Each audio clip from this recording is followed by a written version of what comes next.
de Crónicas 29, del 1 al 20.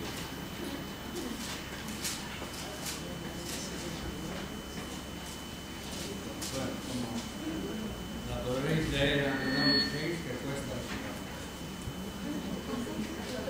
Después dijo Dios al rey David a toda la asamblea: solamente a Salomón, mi hijo, ha elegido Dios. Él es joven y tierno de edad, y la obra grande, porque la casa no es para hombre, sino para Jehová. Yo con todas mis fuerzas he preparado para la casa de mi Dios oro para las cosas de oro, plata para las cosas de plata, bronce para las de bronce, hierro para las de hierro, y madera para las de madera, y piedras de ónice, piedras preciosas, piedras negras, piedras de diversos colores, y toda clase de piedras preciosas, y piedras de mármol en abundancia. Además de esto, por cuanto tengo mi afecto en la casa de mi Dios, yo guardo en mi tesoro particular oro y plata, que además de todas las cosas que he preparado para la casa del santuario, he dado para la casa de mi Dios. 3.000 talentos de oro de Ofir, y 7.000 talentos de plata refinada para cubrir las paredes de las casas. Oro pues para las cosas de oro, y plata para las cosas de plata, y para toda la obra de las manos de los artífices. ¿Y quién quiere hacer la ofrenda voluntaria a Jehová? Entonces los jefes de familia y los principales de las tribus de Israel, jefes de millares y de centenas, con los administradores de la hacienda del rey, ofrecieron voluntariamente. Y dieron para el servicio de la casa de Dios 5.000 talentos y 10.000 dracmas de oro, 10.000 talentos de plata, 18.000 talentos de bronce y 5.000 talentos de hierro. Y todo lo que tenía piedras preciosas las dio para el tesoro de la casa de Jehová en la mano de Jehiel, Germónica. Y se alegró el pueblo por haber contribuido voluntariamente, porque de todo corazón ofrecieron a Jehová, de todo corazón ofrecieron a Jehová voluntariamente. Asimismo se alegró mucho el rey David y bendijo a Jehová delante de toda la congregación. Y dijo David: bendito seas tú, oh Jehová, Dios de Israel, nuestro Padre, desde el siglo y hasta el siglo. Tuya es, oh Jehová, la magnificencia y el poder, la gloria, victoria y honor, porque todas las cosas que están en los cielos y en la tierra son tuyas. Tuyo, oh Jehová, es el reino, y tú eres excelso sobre todo. Las riquezas y la gloria proceden de ti, y tú dominas sobre todo. En tu mano está la fuerza y el poder, y en tu mano el hacer grande y el dar poder a todos. Ahora pues, Dios nuestro, nosotros alabamos y loamos tu gloria, tu glorioso nombre. Porque quién soy yo y quién es mi pueblo para que pudiésemos ofrecer voluntariamente cosas semejantes, pues todo es tuyo y de lo recibido de tu mano te damos. Porque nosotros extranjeros y advenedizos somos delante de ti, como todos nuestros padres en nuestros días sobre la tierra, cual sombra que no dura. Oh Jehová, Dios nuestro, toda esta abundancia que hemos preparado para edificar casa a tu santo nombre, de tu mano es, y todo es tuyo. Yo sé, Dios mío, que tú escudriñas los corazones, y que a la rectitud de la gracia te agrada. Por eso, yo con rectitud de mi corazón voluntariamente te he ofrecido todo esto, y ahora he visto con alegría que tu pueblo reunido aquí ahora y dado para ti espontáneamente. Jehová, Dios de Abraham, de Isaac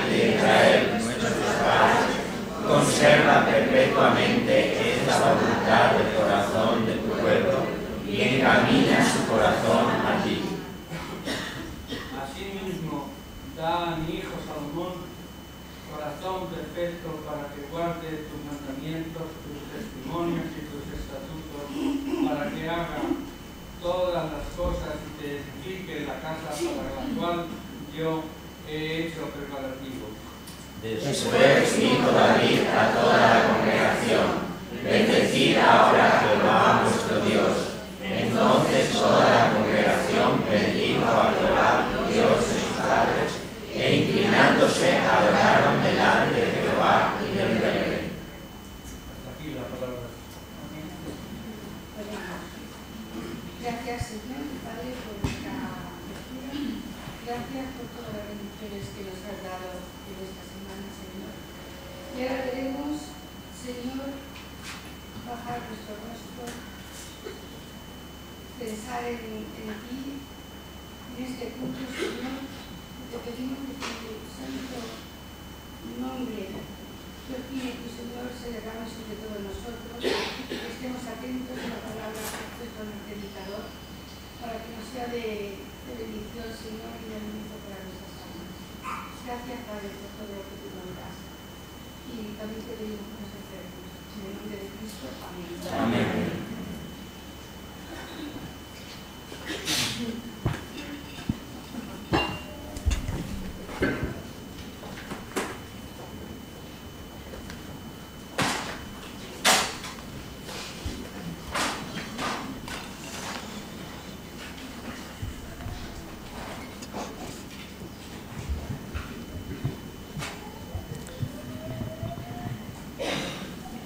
Muchas gracias, hermanos, a todos por vuestra presencia en esta mañana, y también saludo a los hermanos que se encuentran en la sala cultural al lado, que por espacio no pueden estar con nosotros. Sed todos bienvenidos a este encuentro con el Señor y con su palabra.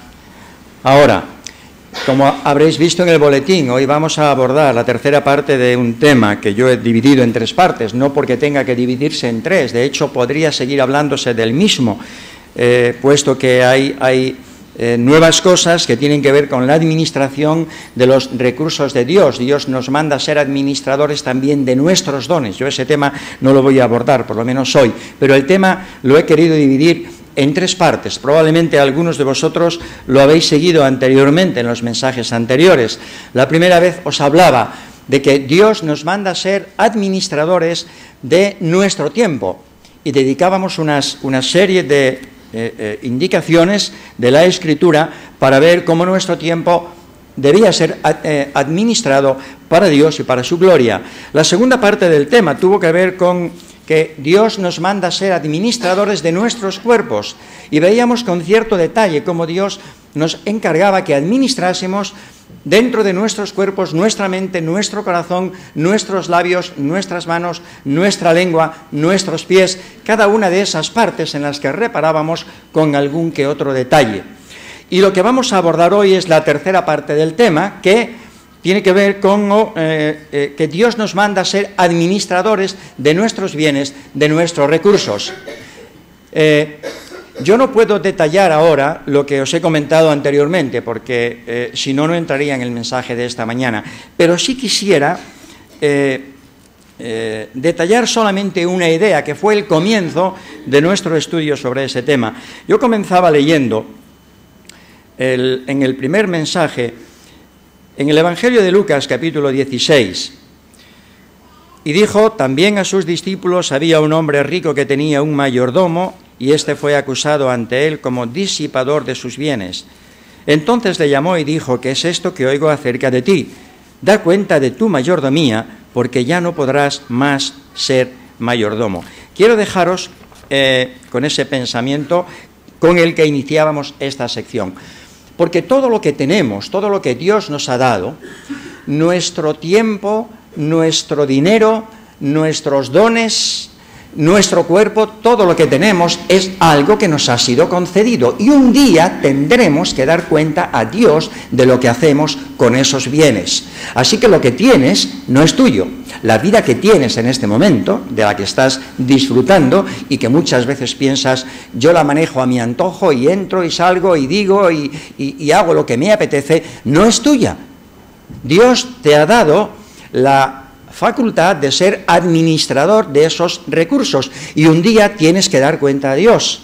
Por eso es importante que pensemos en esas cosas para que cuando seamos llamados a la presencia de Dios y Dios nos diga, da cuenta de tu mayordomía, no tengamos que ser avergonzados. Yo no estuve el pasado domingo con vosotros, estaba en otra iglesia, pero he escuchado el precioso mensaje que nuestro hermano Carlos Piedad os dio acerca de Filemón. Y él estaba hablando, yo escuchaba que él estaba hablando de tres personajes, estaba hablando de Filemón, estaba hablando del apóstol Pablo y estaba hablando de Onésimo. Y Onésimo fue una persona, era esclavo de Filemón, durante un tiempo estuvo sirviendo a su amo con fidelidad. Por un tiempo, por razones que desconocemos, se escapó, se marchó y dejó de ser un buen siervo. Y estuvo malgastando su vida, malgastando su tiempo, malgastando su dinero, pensando que no iba a ser encontrado nunca, pero mira por dónde Dios le encontró. Y no precisamente para avergonzarle, sino para restaurarle a la comunión, para darle la salvación. Y aquello supuso también que Onésimo pusiera en orden su vida y a partir de aquel momento él fuese útil a la causa del Evangelio, al apóstol Pablo. Y Pablo escribe con todo cariño a Filemón diciéndole, por favor, recíbelo como a mí mismo.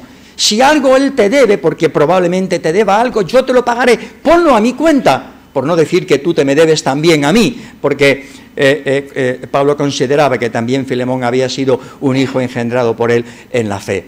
Y con eso quiero comentar que tengamos presente ese encuentro que un día vamos a tener en la presencia del Señor, para que cuando el Señor nos llame no nos encontremos en la condición en la que Onésimo se encontró por un tiempo, malgastando su vida, malgastando su tiempo, separándose de su dueño y haciendo de su vida lo que le placía, sino que cuando seamos llamados a rendir cuentas y Dios nos diga, da cuentas de tu mayordomía, podamos presentarnos, como dice el apóstol Pedro, santos, sin mancha e irreprensibles delante de Él en santidad. Muy bien, y ahora vamos a entrar en el tema de esta mañana. El tiempo se me ha escapado un poco, mejor dicho, algunos se han apropiado un poco de mi tiempo, pero yo no voy a sacar tajada de eso, aunque voy a decir lo que tengo que decir, y os pido que tengáis un poco de paciencia porque el tema lo voy a terminar hoy, aunque si voy un poco rápido me tendréis que disculpar. Cuando Dios ordenó a Moisés la construcción del tabernáculo, en Éxodo capítulo 25, versículo 2, le dijo, di a los hijos de Israel que tomen para mí ofrenda. Cito ese texto, volveremos a ir al final del mensaje. Y me diréis, bueno, pero lo que has leído, lo que nos ha leído nuestro hermano Ángel antes no tenía que ver con el tabernáculo, sino con el templo, es cierto. Hubo dos construcciones importantes en el Antiguo Testamento que Dios ordenó a su pueblo que hiciera, una el tabernáculo, otra el templo. Para ambas obras el pueblo tuvo que esforzarse al máximo porque esas obras requerían un gran esfuerzo de parte del pueblo. Hacía falta mucho esfuerzo intelectual, mental, físico, material, y el pueblo entendió bien aquellas lecciones, aquellas instrucciones de Dios. Volveremos a ese texto al final del mensaje para resaltar algo que ahora no debo resaltar. Pero lo que vamos a ver en esta mañana tiene que ver con lo que hemos leído en el capítulo 29 del primer libro de Crónicas. Y el énfasis de este capítulo tiene que ver con lo que el pueblo ofrece voluntariamente para la construcción del templo. Obviamente el templo, la obra del templo era de mucha más envergadura que la obra del tabernáculo y requería muchísimo esfuerzo. Y aquí se marcan una serie de principios que son importantes para nosotros a la hora de considerar nuestra responsabilidad en la administración de nuestros bienes y en la entrega de esos bienes al servicio de Dios y de su obra. Y yo quiero marcar algunos principios que David nos señala en ese capítulo. Probablemente no todos, pero sí algunos que para mí son importantes. David nos enseña a preparar nuestra ofrenda con mucho esmero y esfuerzo. Es la primera cosa que quiero destacar, con mucho esmero y esfuerzo. Y me diréis, bueno, para depositar la ofrenda en la bolsa no hace falta esforzarse mucho. En parte porque si diéramos monedas tampoco pesarán tanto. Y uno podrá con el peso de esas monedas o con el peso de esos billetes. No van por ahí los tiros. Con mucho esmero y esfuerzo. Hemos leído en el versículo 2, David dice, yo con todas mis fuerzas he preparado para la casa de mi Dios oro, plata, bronce, madera, piedras, tal. Y quiero subrayar esa frase por su importancia. Con todas mis fuerzas. No lo hace de cualquier forma, no lo hace de manera desinteresada, lo hace poniendo todo su esfuerzo en ello. Y esto por muchas razones, pero entre ellas, por una, porque realmente nos cuesta mucho desprendernos de lo que es nuestro, ¿o no? De cualquier cosa, pero sobre todo de la economía, y más en estos tiempos. Así que desprendernos de algo para Dios, que consideramos que es de Dios, como nuestras ofrendas que vamos a considerar en esta mañana, aunque sabemos que es suyo, nos cuesta un poco desprendernos, porque a veces nuestra economía está llegando con dificultad a final de mes, y sin decirlo a otros le decimos a Dios, Señor, ¿y si este mes te diera menos? Y el próximo mes te compenso, porque el próximo mes espero tener la paga extra, pero este mes voy tan justo que... Yo, con todas mis fuerzas, y eso es lo que David nos enseña aquí. Ahora esa frase entraña algunos matices. Según mi capacidad, con toda mi habilidad, según mis fuerzas, con toda intensidad, con todos mis sentidos, poniendo toda la carne en el asador, si queréis. Y es lo mismo que le dice a Salomón en el capítulo anterior, capítulo 28, versículo 20, le dice David a Salomón, anímate y esfuérzate, y manos a la obra, esfuérzate, vas a tener que esforzarte. Vas a tener que esforzarte para luchar contra tus propios intereses y dar a Dios lo que le corresponde, ¿vale? Por lo tanto, no creas que va a resultar fácil ofrendar. Quizá cuando vayas bien de recursos no vas a tener problema, pero cuando los recursos escaseen, probablemente tendrás que luchar un poco con tu egoísmo y decir, Señor, esto es tuyo y no te lo voy a regatear porque es tuyo. Y te corresponde ahora. Y te corresponde ahora. Y aunque vaya justo, te voy a dar lo que te corresponde hoy. Entre otras razones, porque no he visto justo desamparado ni su descendencia que mendigue pan. La segunda cosa que quiero notar es que David nos enseña a preparar ofrendas de calidad. Ofrendas de calidad. Habéis seguido la lectura, ¿verdad? Oro, plata, bronce, hierro, piedras preciosas. Ofrendas de calidad. No lo que le sobra. La obra que Dios ha puesto en su corazón, que Él ponga en marcha, aunque no va a empezarla, porque la va a construir su hijo Salomón, es una obra, es una casa, como dice Salomón, excelsa. Es una casa excelsa y esa casa requiere que sea construida con los mejores materiales. Y eso también contrasta un poco con la manera o el enfoque que nosotros damos a nuestras ofrendas. Quizás pensamos, bueno, yo ya estoy dando a Dios una parte de mi tiempo, por lo tanto Dios debiera considerarse compensado con lo que le he dado. O quizá yo estoy dando a Dios, sirviéndole lo mejor que puedo con los dones que el Señor me ha dado. Pero económicamente, pues quizá estoy un poco más flojo y no debiera tanto esforzarme en esa banda, por lo menos en ese tiempo. O quizá decir, pues como ya doy económicamente para el Señor, pues no es necesario que ofrende de otra manera, no es necesario que ponga tanto empeño en ofrendar a Dios de mi tiempo, en cuidar mi cuerpo en todas sus partes para que sea ofrecido, como nos dice el apóstol Pablo en Romanos capítulo 12, como sacrificio vivo, santo, agradable a Dios, de manera que Dios pueda ver en tu cuerpo, en tus manos, en tus labios, en tus pies, en tu mente, en tu corazón, la misma calidad que ve en las monedas que tú le das. La idea es esa, que en lo que ofrezco a Dios, Dios vea cosas de calidad. Y David nos enseña a ofrecer a Dios ofrendas de calidad. Hemos leído lo que el pueblo trajo. Pero no solamente David, ¿os acordáis de María de Betania? Ella ofreció al Señor un frasco de nardo puro de mucho precio, valía, según los escritores sagrados, el precio de un año de un jornalero. Imagínate lo que tú ganas en un año, pues eso valía el perfume de aquella mujer. No es extraño, hoy hay perfumes que valen tanto o más. Y justamente esa mujer trae el perfume y lo derrama en una reunión donde están los discípulos del Señor.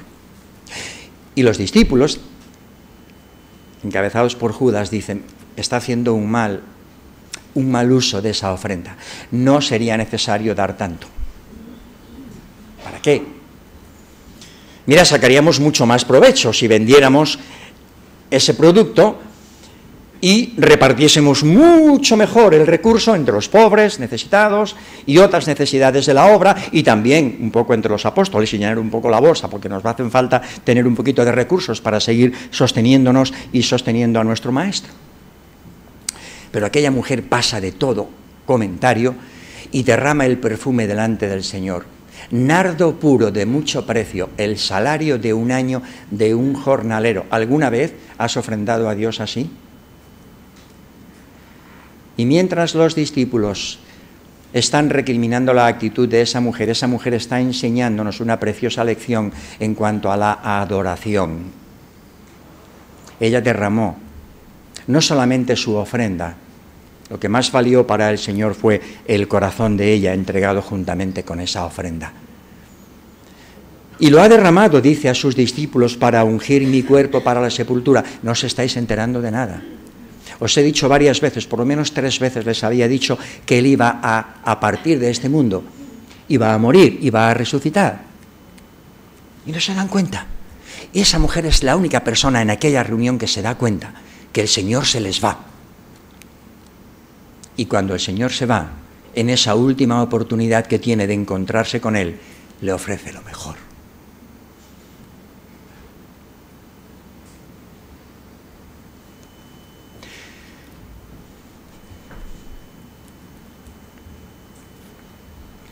Si este fuese el último momento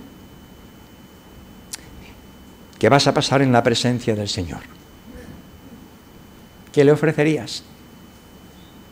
¿Le darías migajas? Le dirías, Señor, no puedo más. O harías como María. Ofrendas de calidad. Ofrendas de calidad. En tercer lugar, David, al ofrendar, nos enseña a ser generosos, a no poner medida a nuestras ofrendas si tenemos abundancia y las necesidades de la obra así lo requieren. Hemos leído en el versículo 3 del capítulo 29. Además de esto, además de lo que ya he preparado, dice David, por cuanto tengo mi afecto en la casa de mi Dios, yo guardo en mi tesoro particular, oro, plata, piedras preciosas, que además de todo esto, he dado para la casa de mi Dios. Lo ha entendido bien, ha aprendido bien David la lección, ¿no os parece? A veces estamos un poco obsesionados con eso del diezmo. Luego hablaré un poquito de eso. El diezmo. Dale a Dios lo que te pide y lo que no te pide también. ¿Acaso ha puesto Dios medida a la ofrenda que te ha dado? ¿Acaso hay precio a la vida del Señor Jesucristo? ¿Acaso hay precio al don más precioso que los hombres han recibido? El Hijo de Dios, quien entrega su vida no en un 10%, ni en un 80%, ni en un 90%, sino en la totalidad. Se ofrece totalmente, enteramente por nosotros, como sacrificio y ofrenda por el pecado. Totalmente, no en una parte de su cuerpo. ¿En qué proporción el pueblo está ofrendando ahí? Pues en una proporción muy superior a la que la misma ley había establecido. Y eso nos está enseñando un principio también válido. Y es que si la obra de Dios, por sus necesidades en ese momento, requiere un mayor esfuerzo de nuestra parte y tenemos esos recursos, no seamos mezquinos con Dios. No seamos mezquinos con Dios. Yo sé que ese tema de las ofrendas os suena como a una canción muy repetitiva. Yo siento que toque este tema hoy, porque además ya ha sido tocado recientemente por otros hermanos, pero forma parte del tema que tenemos delante, pero es que además nos toca muy de cerca. Y yo sé que muchos de nuestros hermanos están haciendo esfuerzos muy fuertes para seguir ofrendando al Señor, para seguir trayendo delante de la Iglesia cosas sin las cuales no hubiéramos podido hacer lo que hemos hecho hasta ahora, y eso está prácticamente parado porque no podemos continuar por falta de recursos, pero no es culpa vuestra, hermanos, no es culpa vuestra, no es culpa nuestra. Hay una serie de circunstancias que no favorecen el que esto pueda avanzar. El Señor se encargará de quitar esos obstáculos para que la obra pueda seguir adelante, porque creemos que esto es obra suya. Pero en lo que toca a nosotros, David nos enseña a ser generosos en nuestras ofrendas. Yo, de mi tesoro particular, por cuanto tengo afecto en la casa de Dios. ¿Amas la casa de Dios? ¿Amas a los hermanos con quienes estás congregándote? ¿Amas sus vidas? ¿Amas su testimonio? Con todas sus faltas y con todos sus defectos, ¿amas la bendición que Dios te está dando a través de esos hermanos? ¿Tienes afecto por la casa de Dios? Abre tu corazón y sé generoso para con Dios. En cuanto a la norma impuesta para el pueblo de Israel en la antigüedad, la norma que Dios había instituido para que el pueblo ofrendase, tenía que ver con el diezmo. Ahí en Levítico capítulo 27 y versículo 30 en adelante leemos que Dios dice a su pueblo que aparte la 10ª parte de sus cosechas y propiedades, y esa norma ha imperado hasta la venida de nuestro Señor Jesucristo. Y esa norma no fue una norma que fue establecida allá en el monte Sinaí, sino que anteriormente ya Dios había dado señales de lo que el pueblo debía, cómo el pueblo debía ofrendar, cómo debía diezmar, en aquel encuentro que Abraham tiene con Melquisedec, y Melquisedec recibió los diezmos que Abraham le dio. Dios ya estaba sentando el principio de ofrendar, de diezmar allá, en aquel contacto con Abraham.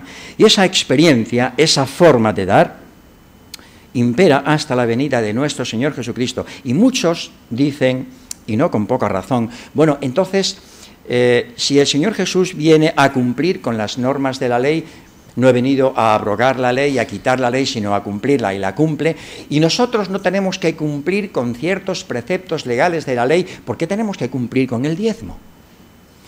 Es cierto que en el Nuevo Testamento la enseñanza del diezmo no aparece, no vemos que los apóstoles nos estén indicando que tengamos que seguir diezmando como el pueblo de Israel lo hizo en el Antiguo Testamento. Pero sí que hay normas que la Escritura establece ahí. Y quiero mencionar dos cosas. En 1 Corintios, capítulo 16, versículo 2, el apóstol Pablo está escribiendo a los corintios y les dice: cada primer día de la semana, cada uno de vosotros ponga aparte algo según haya prosperado. Según haya prosperado. Si Dios te ha prosperado, si Dios te ha bendecido mucho, pues aparta según hayas prosperado. Y en 2 Corintios, capítulo 9 y versículo 7, el apóstol también matiza: cada uno dé como propuso en su corazón, no con tristeza ni por necesidad, porque Dios ama al dador alegre. Bien, esa es la norma que establece el Nuevo Testamento. Y me diréis, bueno, entonces nos sentimos un poco liberados del diezmo, porque si no tenemos que cumplir la ley en muchos de sus requisitos, pues tampoco tendríamos por qué diezmar. Mirad, el diezmo como medida establecida en el Antiguo Testamento es un buen punto de partida para el mayordomo cristiano, a pesar de que no estamos bajo la ley, sino bajo la gracia. Pero es inconcebible, bajo el prisma de la cruz, que alguien ofrende menos bajo la gracia que bajo la ley, pues Cristo, con su pobreza, nos ha enriquecido. Y si lo que la ley trajo para el pueblo fueron muchas bendiciones, en base a la condición de que el pueblo obedeciese a Dios, y si el pueblo no obedecía a Dios, Dios retiraba la bendición del pueblo. Lo que hemos recibido en Jesucristo es mucho más. Ya sabéis la gracia de nuestro Señor Jesucristo, dice el apóstol, que por amor a vosotros se hizo pobre siendo rico, para que vosotros con su pobreza fueseis enriquecidos. Así que eres rico, hermano. Es inconcebible que un creyente en el Nuevo Testamento, bajo el prisma de la cruz, desde la perspectiva de la cruz, ofrende menos de lo que el pueblo de Israel ofrendaba en el Antiguo Testamento. Según haya prosperado, según haya puesto en su corazón. Hay un incidente importante, yo no puedo entrar ahora mucho en detalle en él, pero en el primer libro de Reyes, capítulo 17 y versículos 12 en adelante, encontramos que el profeta Elías, en un momento, en un tiempo de crisis, es enviado a la ciudad de Sarepta de Sidón, a una viuda, para ser sostenido por la viuda. Y uno dice, vaya recursos que tiene Dios, vaya métodos que usa Dios. Que no había gente en Israel para que mantuviera al profeta. Lo manda a una viuda. Y cuando llega a la viuda, le dice, por favor, ¿me puedes dar un poco de agua? Y entonces ella le da agua. Y cuando se marcha le dice, un momento, no te vayas todavía. ¿Me podrías hacer una torta de pan? Y ella dice, tan solo tengo un poco de aceite en una vasija y un poco de harina. Y justamente acabo de recoger un poco de leña para cocer unas tortas de pan para mi hijo y para mí, y después de comer eso ya no tenemos más, esperaremos la muerte. Y Elías le dice, está bien, hazlo como has dicho, pero primero dame a mí. Yo no sé si pasaría por la mente de aquella mujer, este hombre no ha entendido lo que le he dicho. No tengo más que esto. Y tengo un hijo. Voy a quitar la comida de mi hijo. Voy a ver cómo mi hijo muere de hambre para que coma este hombre. ¿Quién es este hombre? ¿De dónde viene? Viene de un pueblo que no es mi pueblo, además. Y Dios está probando a esa mujer. Y esa mujer toma el reto de Elías y hace como Elías le dice. Y Elías añade, porque si lo haces así, el aceite de la tinaja no escaseará, ni la harina tampoco, hasta que venga la lluvia sobre la tierra y la tierra vuelva a producir cosechas. Y la mujer dice, ¿qué hago? ¿Lo creo o no lo creo? Y aquella mujer de su pobreza da con generosidad, según el varón de Dios le ha pedido. Y la respuesta ya la sabemos. No faltó el aceite, no faltó la harina, según la palabra del profeta. Qué difícil es a veces ser generosos cuando los recursos son escasos. Pero precisamente es ahí donde Dios se está poniendo a prueba, para ver dónde está tu corazón, si confía plenamente en sus recursos o en los tuyos. Avanzo rápidamente. En cuarto lugar, David y el pueblo nos enseñan a ofrendar de propia voluntad, con el corazón. Hemos leído en el versículo 9, y se alegró el pueblo por haber contribuido voluntariamente, no con fuerza ni con resentimiento como quien pierde algo, sino plenamente implicados en las necesidades de la obra, que es de Dios, pero también es nuestra. Y en el versículo 17 dice David, yo sé, Dios mío, que tú escudriñas los corazones y que la rectitud te agrada.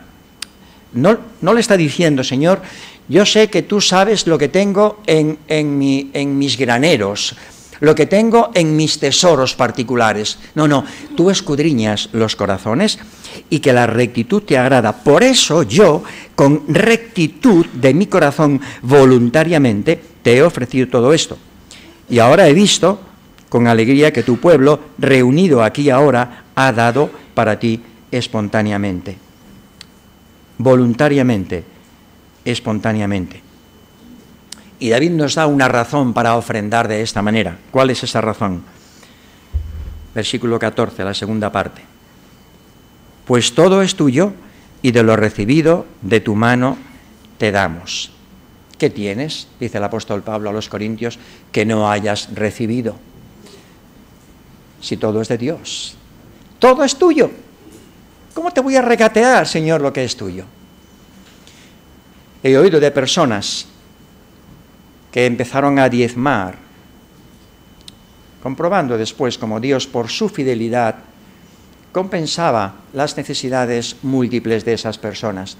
Y esas personas se atrevieron a duplicar la ofrenda y a triplicar la ofrenda. Y escuché de una persona, no quiero mencionarla por no equivocar su nombre, que llegó a ofrendar el 90% y quedarse con el 10%, porque Dios le había bendecido tanto. tanto que con el 10% tenía y le sobraba. Y le sobraba.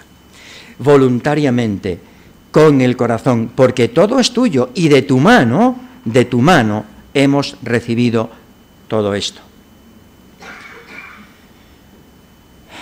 Versículo 9. Se alegró el pueblo por haber contribuido voluntariamente, porque de todo corazón ofrecieron a Jehová su ofrenda. La mente y el corazón tienen que estar de acuerdo a la hora de ofrendar. Nosotros recogemos la ofrenda final del culto y a veces tengo la impresión de que tenemos unas ganas locas por dejar la ofrenda en la bolsa y salir corriendo. Y un día vamos a atropellar al pastor por el camino cuando sale por ahí. Es como si estuviésemos llegando a una parte mecánica de nuestro culto que no tiene tanta importancia. Cuando estás ofrendando a Dios, estás dándole algo material, pero le estás dando tu corazón y eso requiere reverencia y compostura delante de Dios, hermanos. Y durante ese tiempo, aunque estemos cantando, nuestro corazón tiene que estar alabando a Dios y diciéndole a Dios: Señor, quiero que veas mi corazón en esa ofrenda, como si mi corazón, como si yo mismo quedase enganchado a lo que voy a depositar en la bolsa. Que no veas solamente que pongo delante de ti algo material que he apartado, aunque las ofrendas tienen que ver con eso, con cosas materiales, la ofrenda que recogemos cada domingo, con cosas materiales. Pero, Señor, que no veas solamente eso que yo te doy, eso material, que veas mi corazón ahí junto con esa ofrenda, como si no pudiera desengancharse, como si te costara sacar la mano de la bolsa. Y David invita al pueblo: ¿quién quiere hacer hoy ofrenda voluntaria a Jehová después de que él ha tomado la decisión de dar de su tesoro particular? Y el pueblo ofrenda a Dios de una manera voluntaria y generosa, rápidamente. Nuestro último punto. David nos enseña a ofrendar con adoración. Con adoración. Acabo de matizarlo. Nuestra ofrenda forma parte del culto. Un culto que llamamos de adoración. Y estamos adorando al Señor cuando estamos cantando al principio y cuando estamos leyendo su palabra y cuando la estamos escuchando y cuando estamos orando a Él y cuando estamos ofrendando. Versículo 10. David bendijo a Jehová y dijo: bendito seas tú, oh Jehová, Dios de Israel, desde el siglo y hasta el siglo. Y no solamente lo hace él, sino que en el versículo 20 invita al pueblo a que bendiga a Jehová cuando ofrendan. David dijo a toda la congregación de Israel: ahora vosotros, bendecid ahora a Jehová vuestro Dios. Entonces toda la congregación bendijo a Jehová, Dios de sus padres, e inclinándose adoraron delante de Jehová y delante del rey, después de haber depositado delante de él sus ofrendas. Vamos al texto que os mencionaba al principio, allí en Éxodo capítulo 25, versículo 2. Di a los hijos de Israel que tomen para mí ofrenda. Y vemos que el pueblo entendió bien aquella lección. Y en el capítulo 36 de Éxodo, versículo 5, Moisés dice: el pueblo trae mucho más de lo que se necesita para la obra que Jehová ha mandado que se haga. ¿Qué hacemos? Verso 6. Así se le impidió al pueblo ofrecer más, pues tenían material abundante y aún sobraba. Yo no sé si tenemos fe para ver eso entre nosotros. Que podamos recibir un domingo la noticia de nuestro pastor diciendo: hermanos, no es necesario que ahora por un tiempo ofrendéis más, porque tenemos suficiente para la obra que tenemos delante. Bueno, en cualquier caso, la actitud de ofrendar no debe interrumpirse nunca. Porque lo importante de ese tema no es que demos algo de nosotros, sino que nos demos nosotros, como se dio María de Betania. Y en Éxodo capítulo 23, versículos 14 y 15, Dios dice algo importante a su pueblo a la hora de ofrendar: ninguno se presentará delante de mí con las manos vacías. Dios no te va a pedir lo que no tienes, pero sí aquello de lo que te ha dado. para probarte. Probadme ahora en esto. Leemos en Malaquías, dice Dios. Si no, os abriré las ventanas del cielo y derramaré sobre vosotros bendición hasta que sobreabunde. Y nosotros a veces pensamos, bueno, Señor, derrama bendición y cuando tengamos mucha, te la devolvemos. Y Dios dice, no, no, yo quiero ver dónde está vuestro corazón. Como en el caso de aquella viuda, a mí primero. Y aquella viuda le entrega primero al profeta Elías. Y no murieron de hambre. Es más, su hijo murió y fue resucitado por el profeta. Hubo una frase que pronunció uno de aquellos misioneros, 5 misioneros americanos que murieron en las selvas del Ecuador, asesinados por los Aucas. Mencionó lo siguiente: no es tonto aquel que da lo que no puede retener para ganar lo que no puede perder.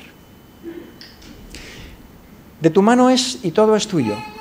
Así que, Señor, quiero entregarte todo lo que tengo, todo lo que soy, de acuerdo con las necesidades de tu obra.